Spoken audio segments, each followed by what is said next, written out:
What's up, guys? The Campster here, also known as Cameron, and welcome to another movie review. This time we are going to be reviewing Across the Spider-Verse.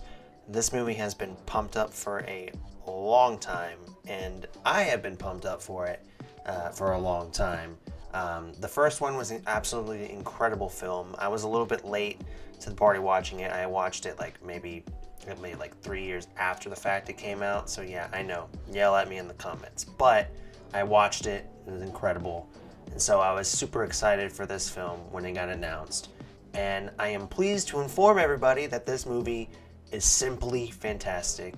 And I cannot say enough good things about it. It's a really good film. Before I go anywhere further into the review, if you haven't liked and subscribed, please like and subscribe. It helps the channel grow, helps me get more content out there, like trailer reactions, movie reviews, stuff like that.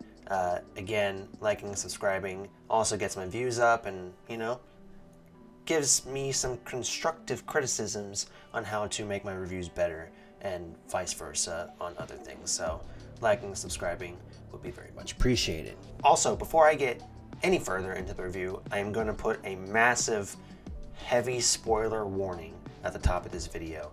If you have not seen the movie yet, please do not watch this review. But if you have seen the movie, please continue watching, please, so I can give you my thoughts. But I'm just letting you all know right now that I am going to be saying some things that are in the movie because I need to say these things in order to get my points across. So if you haven't seen the movie, don't watch. Please back out, watch another spoiler-free review. But this one is spoiler heavy. This is your only warning and final warning. Now let's just go ahead and kick this review off with the positives of this film. Now the animation is literally so gorgeous. It is probably the best animated movie, animated wise, that I have ever seen. There were so many details, so many textures, so many different genres and styles that they implemented into this film.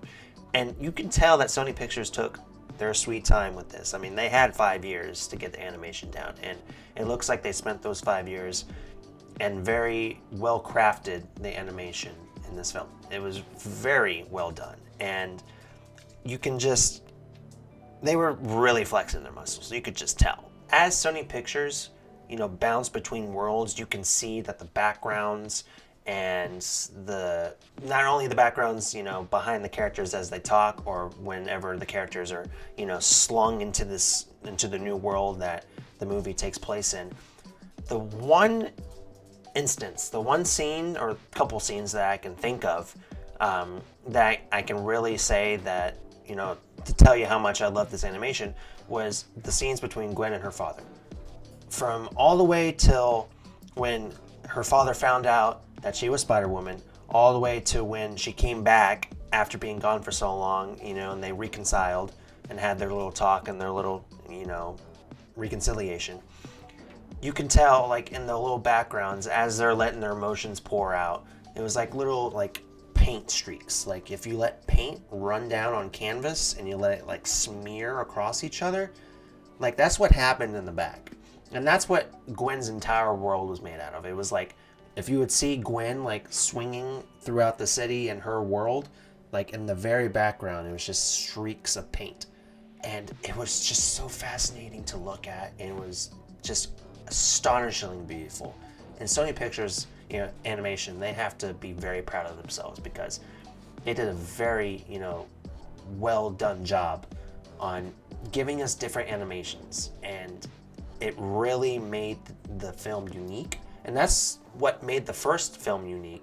But you only got a couple because, again, it was taking place mostly in Miles' world with people coming into his world. But we got to see in this movie Miles go into different worlds and just see these different, styles of animations based on the worlds that Miles was in. So it was just incredibly beautiful to look at. And I can't give enough kudos to Sony Pictures animations. The voice acting is great, as always. The voices behind the characters, they do a very good job on, letting you know how serious and how emotional this movie is. This movie has a lot of more dark tones than the first movie does. Sure, the story is the same, which I'll get into more later. The story's kind of the same. But the voice actors, them behind the mic, they just, you can tell that they put their heart and soul into these characters, because as the story is going up and down, and certain things are happening within the story, you can just tell, even if you can't understand where the story is going, you can just understand by the way the voice actors are portraying their characters and how their voices sound. There's this one scene where Miles is being told by everybody within the secret spider society, right, that, his dad's gonna have to die. That's just a thing that comes with being Spider-Man, or else his entire world's gonna get swallowed whole by a big spot, right, a big, black hole. And everybody was just so somber, and was just like, yeah, this is what's gonna happen, but we don't like it as much as you do. And that led into this entire chase scene, which was fucking fantastic, by the way. It's probably one of the better animation chase scenes ever, and it's just, they did such a good job, and they really reflected their hard work within the voices of these characters, and I just gotta give them kudos for that. And Gwen and Miles' relationship, I really enjoyed it. I mean, you could tell, the relationship starting to build, and you could tell from the very first film where they were, and they got together to fight a common enemy. Now they go from that to being friends to being maybe lovers. They talked about it in the movie, and that just gives you a little idea of where it might go. I mean, it might end in heartbreak. All these movies kind of do, with stories such as this. But, I mean, hey, listen, Miles probably has a better chance of getting with Gwen than Shameik Moore has getting with Hailee Steinfeld, because, man, that's painful. It's easier to be Miles flirting with Gwen when I'm looking at Hailee. When you're looking at her, right. Nonetheless, I think the relationship is very heartwarming, and I just pray to God that, it doesn't end in heartbreak like most Spider-Man movies do. The main villain of this film, the Spot, at first I was kind of worried because, it started off with him just kind of being a jokey character. And his whole entire backstory of him being the guy who got, the bagel thrown at him in the first movie, I was like, are you kidding me?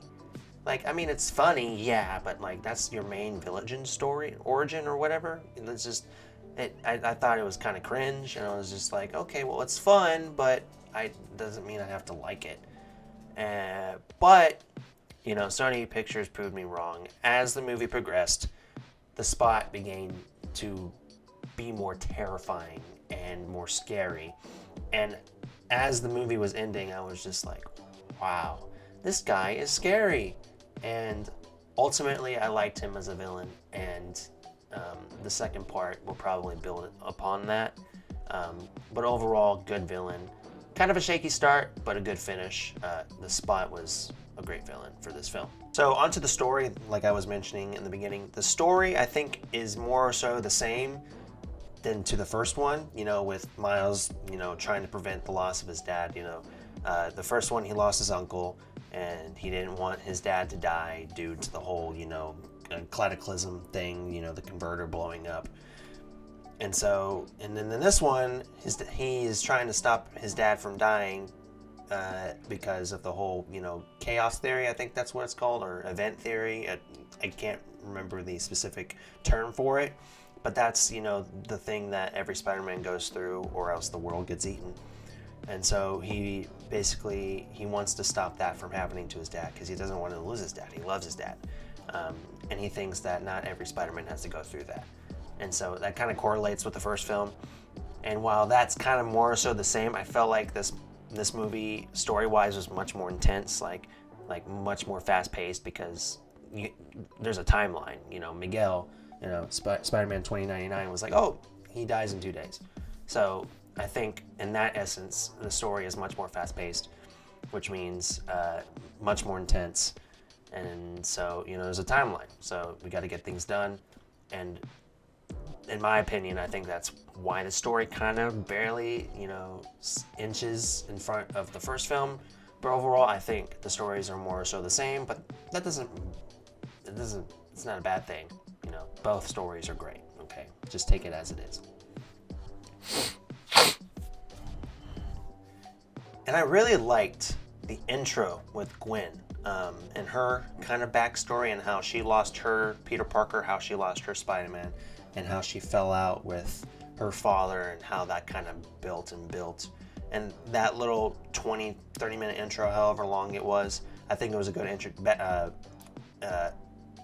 alternate introduction. Sorry, I was trying to look for the word there.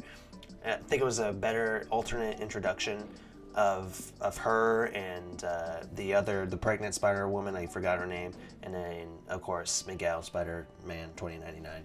I think that was a good intro, and it was a very solid way to start the film, and I quite enjoyed it.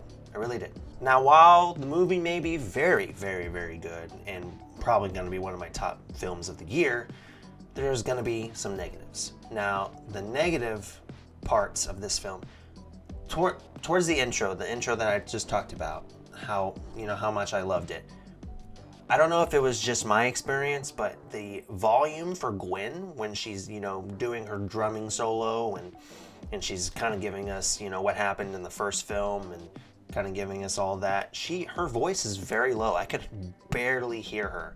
And I don't know if that was just my theater, or if that was other people's theater, but okay, I'm young, okay, but I still have bad hearing. I get it from my father. I get it from my grandfather. I get it from all the men in my family. So I can't hear crap, okay? So you're going to have to turn the volume up just a tiny bit.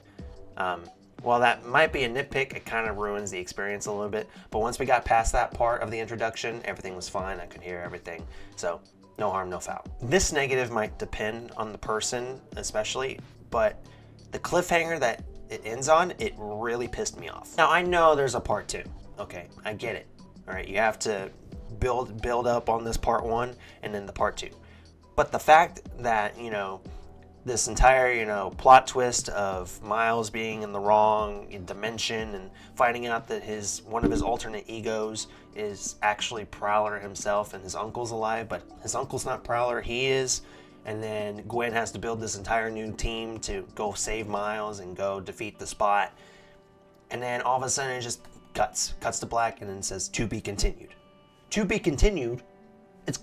Those 3 words are gonna they're gonna haunt my dreams, okay? I was so mad. I was just like, are you fucking kidding me? And then I was like, okay, maybe, okay. The next movie comes out in March of next year, so it could be way worse. Okay, we could wait another 5 years. We could wait 10 years. I mean, it's not going to be that long, trust me. But we got another year. So I mean, again, another no harm, no foul type negative. But it's something that at that moment in time really irked me and ticked me off. But I am able to get over that, and yeah. So overall, this movie was really, really good, okay? And the negatives that I just mentioned to you, they're just nitpicks, okay? They're just, it's just me trying to find negatives within this movie, because this movie, it was fun, it had a lot of heart, it had a lot of side moments, it was fast-paced, it was intense, the characters were really good, the animation was brilliant. I mean, this movie, it could be objectively better than the first one to some people, and while to me I think it is on par with the first film, for the rating, it just depends on how much they're going to land part 2, because if they really, stick the landing in part 2, the rating's going to, go up on this one, but if they don't nail the landing, it's going to go down. But right now, as it stands, the rating for this film is a 9 out of 10. I think, with those nitpicks in mind, they could be changed with, like I said, the next part 3 or part 2 of this movie, but part 3 overall of the entire Spider-Man Into the Spider-Verse or animation trilogy. So 9 out of 10 is my rating. Very good film. Go watch it, please. And that's gonna do it for my movie review. If you guys enjoyed my thoughts and opinions on Across the Spider-Verse, I almost said Into Across the Spider-Verse, please give me a like and subscribe. Again, like I said, it helps the channel grow. It gives me more chance to put out content and get more views, so people can get more eyes on me and give me criticisms and stuff like that. So once again, like and subscribe. It will really help the channel out. And if you haven't liked and subscribed, what the hell are you doing? Like and subscribe, damn it. And I will see you guys in the next Spider-Verse movie. Now, peace out.